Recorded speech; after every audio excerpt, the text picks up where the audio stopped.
Hi everyone, it's Whimsy with Broke Aristocrats, and today I am taking the day off and doing my thing here at the house, cleaning, studying, trying to get back to patients. I also do telemedicine. I do medical consultations for patients on the days I'm not in the office from my home office, which I think is kind of nice. But one of the subjects that I wanted to talk about, and I had been planning to talk about on Broke Aristocrats, and this particularly goes out to those of you who are starting small businesses, is the subject of when is saving money not saving you any money. Recently, I attended a conference where there was a marketing coach. And one of the things that the marketing coach said was that you've got to spend money to make money. I have become really cautious about spending money, even where my business is concerned. My business is on a shoestring, and I keep it that way for a lot of reasons. I'm not going to go into any more debt because of my business, and I let it be known to this very disappointed marketing coach. It was a good 3-day weekend. He gave us some basic marketing tips, but he said something that was really interesting. He said that what marketing coaches tell you is what you can learn from any book or any blog about basic marketing. So I thought about that, and I thought, well, if that's true, then why would I spend a bunch of money on a marketing coach? And he said, well, the great thing about a marketing coach is that the marketing coach will hold you accountable. Yeah, that doesn't work for me. I feel like I'm pretty accountable where my business is concerned. I work on my business every day, and I make things happen. That's kind of what I'm known for. But I do it as frugally as possible. Sometimes that works, sometimes that doesn't. Sometimes that's a good idea, sometimes that is not a good idea. I have some credit. I do use credit cards, unlike other people who are part of frugal living. I never use credit cards for personal entertainment ever. I don't carry credit cards on me. That's just not how I roll. I live below my means, and my goal is to get out of credit card debt.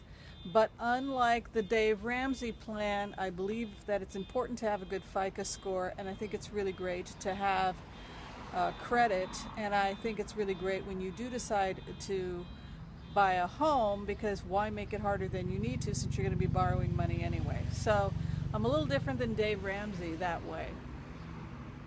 How different am I than Dave Ramsey? It really goes about this idea of how much money do you invest in your business if you're going to make money.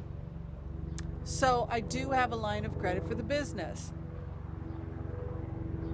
which I try to pay off right away. An example would be that I use the company credit card, which keeps track of what's a write-off, by the way. I use that card for company expenses. I pay it off, but then I document everything at the end of the year for my accountant. It's not a personal credit card. But recently I had a fun purchase for the office. I bought some pens for customers. I bought some brand new accoutrements for the new patients when they come in. Some new business cards, that sort of thing. That would be an example of spending money to make money. Sometimes, though, it's a bad idea to be too frugal. And an example of being too frugal is when you don't want to pay a bookkeeper because you're trying to save money, your business is on a shoestring, and so you decide, I'm going to do it for myself. So I am now at a point in my business where I am asking myself that question: is being so frugal holding me back professionally? Is being so frugal holding back my private practice, holding back my career, and holding me back from potentially earning more money in the future. It is that fine line that small business owners constantly have to ask themselves. If I only pay as I go versus the person that puts some stuff on credit, will I get further down the road over time? I have friends of mine who started private practices around the same time I did. They did go into credit card debt, but because they poured tons of money into marketing, they have far more patience and they're far more busy and their businesses are far more lucrative than mine is. But they've got far more debt. They're not worried about it. They're not as opposed to some debt on their businesses as I am. So who's right, who's wrong? I don't know. I would like to get other people's opinion about it. It's something to really think about.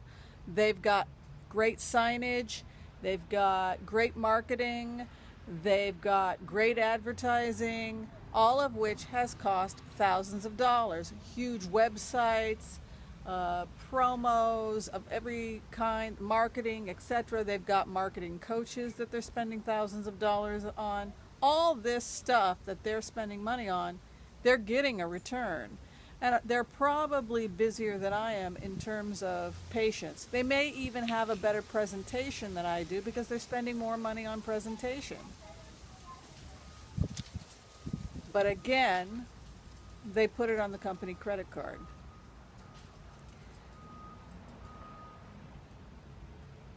I don't think I'm going to go that route. I think I'm so conservative in my spending that I'm going to choose not to go that route. And while I do have a company credit card, I tend to still pay cash for everything. I tend to still not use the card. So that's the book that this is the book that I'm reading right now. It's boring and it's painful. And it's basically accounting for small businesses. This is an example of what I would be spending cash for, would be how to do my own books. But again, am I really saving money? Spending, I got this on Amazon for $9.99. I spent cash $9.99 to learn how to do my books so that I wouldn't hire a bookkeeper. But am I really down the road saving money? So leave your comments and your opinion below because it's an open-ended question. I don't know.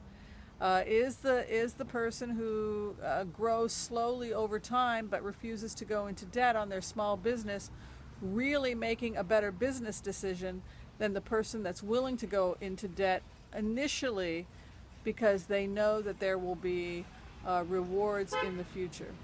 Okay, so thanks for watching. Be sure and share, like, subscribe, and let me know what you think about the topic. Take care. Bye-bye.